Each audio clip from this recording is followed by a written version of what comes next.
Halo Chess, ketemu lagi di channel Pemersatu Bangsa. Kali ini kita akan membahas film yang sedikit menguras emosi. Film ini berjudul Snake Eyes G. Yo Origins. Film yang rilis di tahun 2021 ini yang disutradarai oleh teman om saya yaitu Bapak Robert Swetke. Dan dibintangi oleh aktor-aktor ternama seperti Henry Golding, Andrew Koji, Tamara Weaving, Ursula Corbero, dan tak lupa pula dengan aktor kebanggaan tanah air ternama sekaligus abang saya, Iko Uwais. Tanpa banyak bacot mari kita menuju alur ceritanya.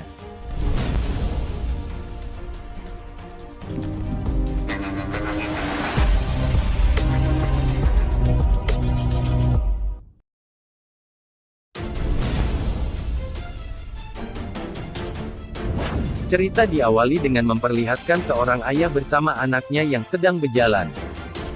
Pada malam hari di sebuah rumah tampak beberapa orang mendatangi rumah tersebut dan membunuh ayah, di depan anaknya.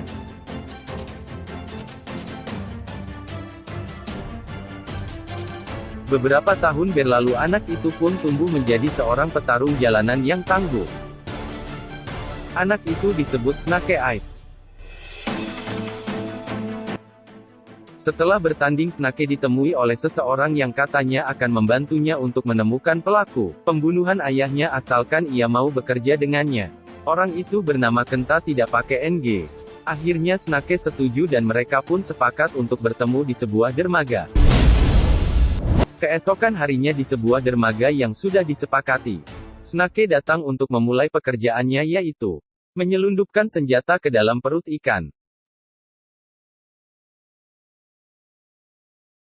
Selang beberapa saat sang bos memerintahkan semua pekerja berkumpul untuk menyambut tamu yaitu Kenta, tidak pakai NG. Di sanalah awal mula Snake dan Tommy bertemu. Perlu diketahui Tommy adalah seorang keturunan klan ninja di Jepang sekaligus sepupu dari Kenta. Maka dari itu Kenta berniat untuk menjatuhkannya dan menyuruh Snake untuk membunuh Tommy. Namun Snake malah membantunya untuk kabur dari lokasi tersebut. Pada akhirnya mereka pun bekerja sama untuk melawan semua anak buah Kenta. Setelah hendak berusaha kabur Snake meminta Tommy untuk masuk di sebuah kapal tapi Tommy malah menolak.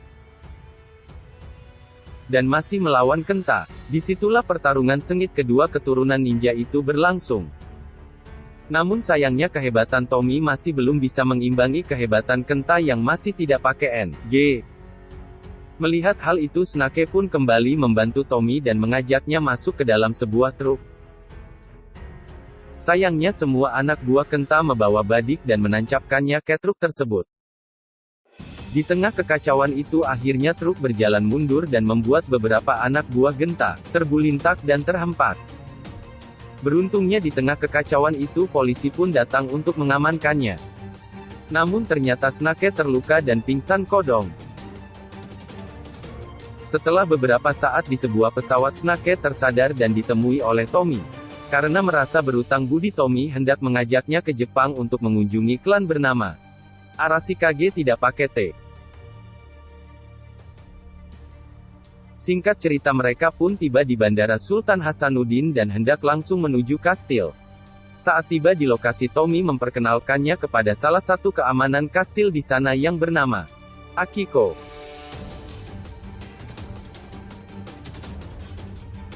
Setelah itu mereka pun bertemu dengan pemimpin klan Arashikage yang mana pemimpin klan ini sekaligus nenek dari Tommy. Snake diperlakukan spesial namun bukan martabak karena telah menyelamatkan satu-satunya penerus di klan bahkan Tommy hendak menjadikannya ksatria dan bergabung dengan Arashikage. Namun sepertinya Akiko tidak setuju karena ia berpendapat bahwa memberikan tanggung jawab kepada orang asing sangatlah berbahaya apalagi Snake orang yang baru kita kenal. Maka dari itu pihak klan akan memberikan 3 tantangan kepada Snake. Jika berhasil dia boleh bergabung dan menjadi bagian dari Arashikage. Namun jika ia gagal maka Snake akan metong alias mampus. Tantangan pertama pun dimulai. Snake mencoba berusaha untuk melalui tantangan tersebut. Di sisi lain Tommy terus memperhatikannya dan sepertinya dia sangat yakin akan kemampuan Snake itu. Sebelum tantangan kedua kita diperkenalkan oleh kedua guru terhormat di sana. Mereka disebut Heart Master dan Blind Master.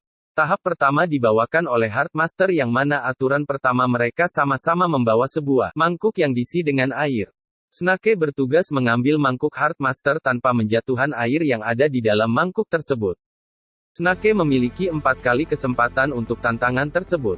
Sampai di 3 kali kesempatan Snake terus saja gagal. Sampai pada akhirnya ia teringat pesan dari Tommy bahwa kita harus meredam ego. Berkat kata-kata itu ia dengan santai meminta mangkuk Heartmaster dan saling menukarnya baik-baik.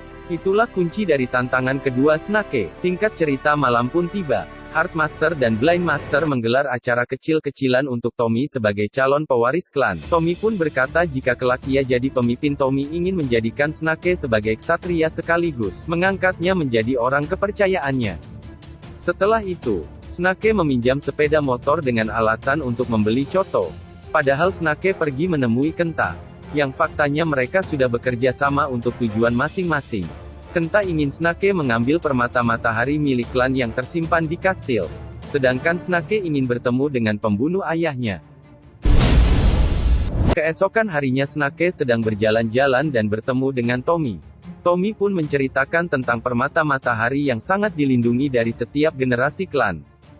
Maka dari itu, akses untuk mengambil permata tersebut adalah darah keturunan klan itu sendiri. Beberapa saat kemudian Tommy memberikan hadiah itu berupa pedang bernama Morning Light. Saat malam tiba, Snake pun menyusup ke kawasan permata matahari dan memastikan keadaan di sana aman. Tapi ternyata Akiko curiga terhadap Snake dan kemudian memergokinya. Snake yang berusaha membuat alasan. Tampaknya tidak mudah dipercayai oleh Akiko karena merasa tidak masuk akal. Namun kemudian keesokan harinya mereka pun beradu pedang satu sama lain. Namun pertarungan tersebut terhentikan karena mereka mendapat kabar dari Tommy bahwa Kenta sekarang berada di Jepang. Kemudian Tommy berencana untuk menyerangnya malam ini bersama Snake dan Akiko. Setelah malam tiba mereka bertiga menuju tempat yang sudah direncanakan. Walau di tengah derasnya hujan mereka langsung ingin menyerang semua anak buah Kenta. Di sisi lain Snake tidak menyerang anak buah Kenta dengan maksimal karena sudah kita ketahui sebelumnya bahwa Snake dan Kenta sudah bekerja sama. Di sisi lain kita melihat Kenta dan Tommy sedang berduel. Walau kenyataannya Kenta jauh lebih unggul dibanding Tommy. Meski demikian, Kenta tidak langsung menghabisi Tommy, justru malah kabur terlebih dahulu dengan alasan tertentu.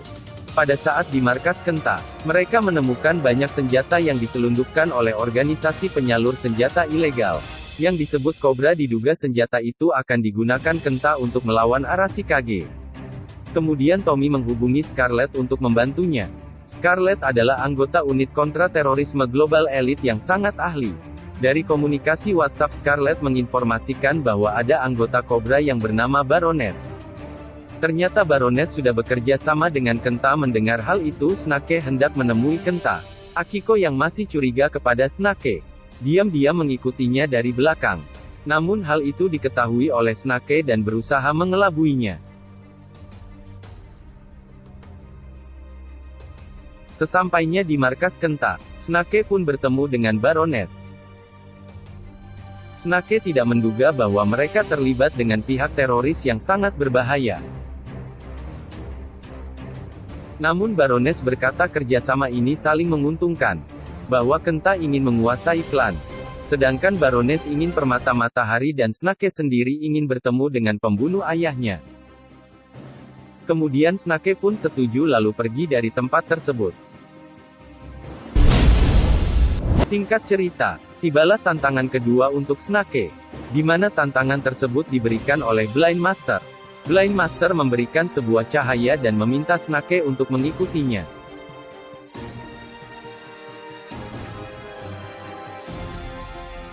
Tak diduga cahaya tersebut membawanya kembali ke masa lalunya, tepat pada saat ayahnya terbunuh.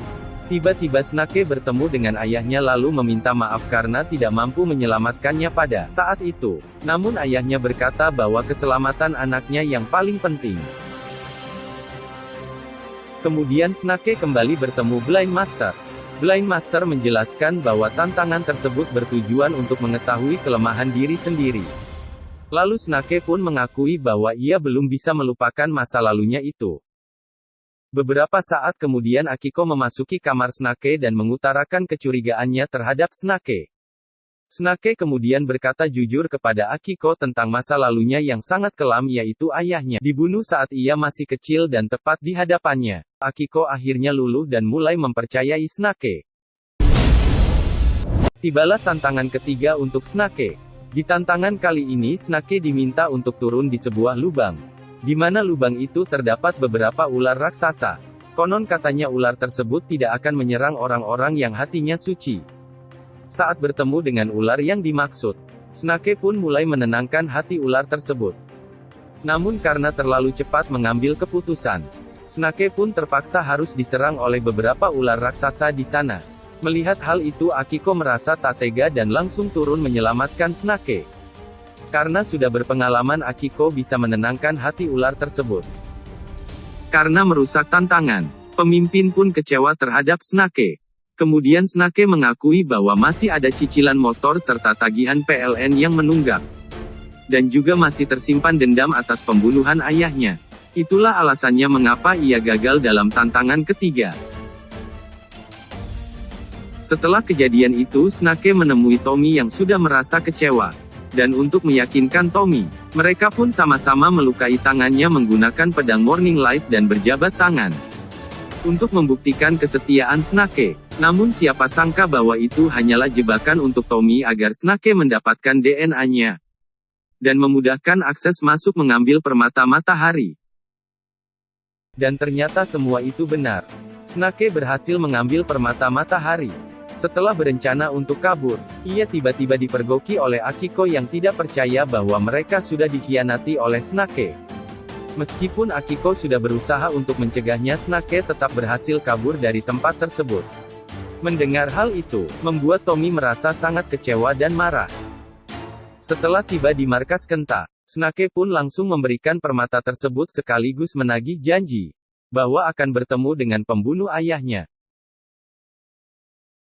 Beberapa saat kemudian, Snake pun bertemu dengan pembunuh ayahnya yang selama ini ia cari. Namun siapa sangka bahwa pembunuh tersebut adalah orang yang diperintahkan oleh Cobra. Mendengar hal itu Snake tidak membalaskan dendam ayahnya. Malah justru melepaskan orang tersebut lalu pergi mengejar Kenta serta Baroness. Saat dalam perjalanan, ternyata sudah ada Akiko dan Tommy yang sedang mengejarnya dan berniat untuk membunuhnya. Walau kenyataannya Snake sudah sadar dan berada di pihak mereka saat itu. Ternyata Akiko menyadari hal itu dan mencoba untuk memberitahu Tommy. Namun apalah dikata, bubur sudah menjadi nasi. Yang mana Tommy sudah terlanjur kecewa dan gelisah galau merana akibat pengkhianatan Snake. Akhirnya terjadilah pertarungan epik antara Snake dan Tommy. Saat Snake berusaha keras untuk membujuk Tommy dan berjanji akan mengajaknya makan coto bersama. Walaupun 10 ketupat asalkan Tommy mau bekerja sama untuk menyelamatkan kastil. Akhirnya Tommy pun luluh. Sementara itu terlihat Kenta beserta anak buahnya menyerang kastil menggunakan permata matahari. Beruntungnya Scarlet datang tepat waktu untuk membantu. Setelah itu Baroness berhadapan dengan Scarlet. Namun sayangnya ia terpojok karena Baroness membawa begitu banyak pasukan. Itulah alasan kuat mengapa permata tersebut sangat dilindungi. Dan tidak jatuh kepada orang-orang yang salah. Setelah itu, Baroness meminta permata tersebut kepada Kenta sesuai perjanjian. Namun ternyata Kenta malah berkhianat dan justru malah menyerangnya.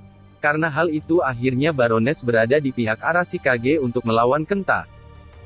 Alhasil mereka semua bekerja sama untuk melawan Kenta. Di saat itulah terjadi pertarungan antara klan Arashikage versus Kenta beserta anak buahnya. Saat pertarungan dimulai, pemimpin melemparkan bom asap agar mereka bisa berpencar untuk mengelabuhi Kenta. Berkat semangat 45 dan cicilan motor yang belum lunas. Akhirnya permata itu pun berhasil direbut oleh Tommy. Karena dipenuhi amarah, Tommy pun melanggar janji dan menggunakan permata tersebut untuk menghancurkan Kenta. Namun beruntungnya Kenta berhasil kabur. Disusul Snake yang berusaha mengejar Kenta. Hingga mereka terjatuh ke bawah lubang ular raksasa. Di tengah pertarungan itu, Kenta bertemu dengan ular tersebut. Dan karena kebusukan hatinya Kenta terpaksa harus menjadi coto bagi ular raksasa itu. Sedangkan Snake berhasil menjernihkan hatinya dan keluar dari tempat tersebut. Setelah semua berhasil, mereka pun mengembalikan permata matahari ke tempatnya semula. Dan di samping itu, pemimpin pun dengan berat hati membatalkan warisan kepemimpinannya untuk Tommy. Mendengar hal itu, Tommy memutuskan untuk meninggalkan klan. Karena merasa itu bukan kesalahan Tommy, maka Snake pun juga akan meninggalkan kastil dan berjanji untuk membawa Tommy kembali. Sebelum pergi, Snake mendapatkan semua barang berharga milik ayahnya. Ternyata ayah Snake dulu adalah Yo yang menyelamatkan banyak nyawa.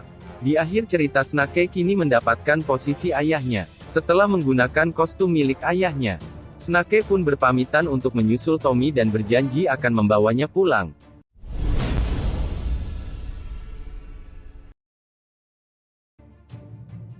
Oke Chess, semoga terhibur dan sampai jumpa di video menarik lainnya.